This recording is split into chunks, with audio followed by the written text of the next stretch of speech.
Police command control కార్యాలయంలో పలు ముఖ్య శాఖల అధికారులతో సీఎం రేవంత్ రెడ్డి సమావేశమయ్యారు. ఈ సందర్భంగా కొత్త జోనల్ కమిషనర్లకు సీఎం రేవంత్ రెడ్డి దిశానిర్దేశం చేశారు.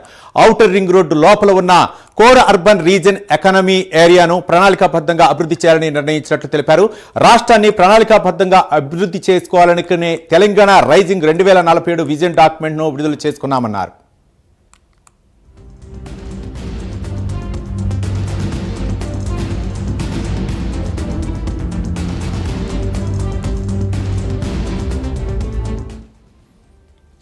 క్యూర్ పరిధిలోని సిటీని 12 జోన్లు 60 సర్కిళ్లు 300 వార్డులుగా పునర్వ్యవస్థీకరించామని సీఎం రేవంత్ రెడ్డి అన్నారు. పరిపాలనను పట్టాలెక్కించాలన్నదే తమ ఆలోచనని, హైదరాబాద్ నగరంలో అత్యంత సంక్లిష్టమైన సమస్య చెత్త నిర్వహణ అని చెప్పారు.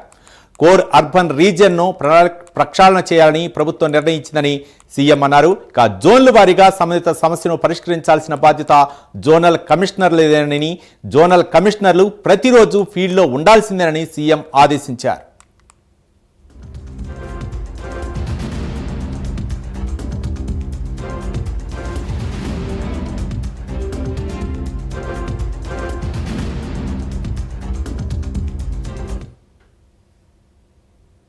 సిటీలో ప్లాస్టిక్ ను పూర్తిగా నిషేధించాలని నిర్ణయించినట్లు సీఎం రేవంత్ రెడ్డి తెలిపారు. చెరువులు, నాలాలను ఆక్రమణ నుంచి కాపాడుకోవాలన్నారు.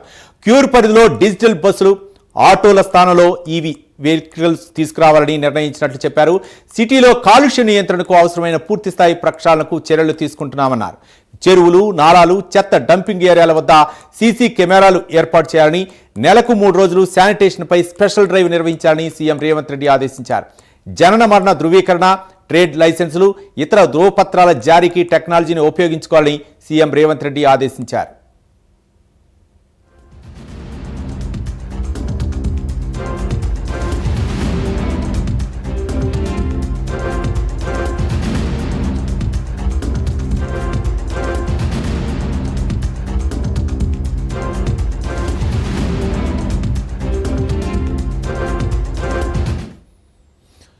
ఆన్లైన్ టెక్నాలజీని ఉపయోగించి ప్రజలకు పారదర్శక సేవలు అందించాలన్నారు. కాలనీ వెల్ఫేర్ అసోసియేషన్, అపార్ట్మెంట్ అసోసియేషన్లతో కమ్యూనికేషన్ ఉండేలా చూసుకోవాలని, గుడ్ గవర్నెన్స్ నుంచి స్మార్ట్ గవర్నెన్స్ కు మారాలని సీఎం సూచించారు. హైడ్రా, జీహెచ్ఎంసీ, వాటర్ వర్క్స్ విభాగాలు నాలాల పూడికతీత పనులు జనవరి నుంచి మొదలు పెట్టాలని సీఎం ఆదేశించారు. క్యూరీ ఏరియాలో విభాగాల అధికారులు సమన్వయం చేసే బాధ్యత స్పెషల్ సీఎస్ చూసుకుంటారని, దోమల నివారణ, అంటువ్యాధుల ప్రబలకుండా జోనల్ కమిషనర్ చర్యలు చేపట్టాలని సూచించారు.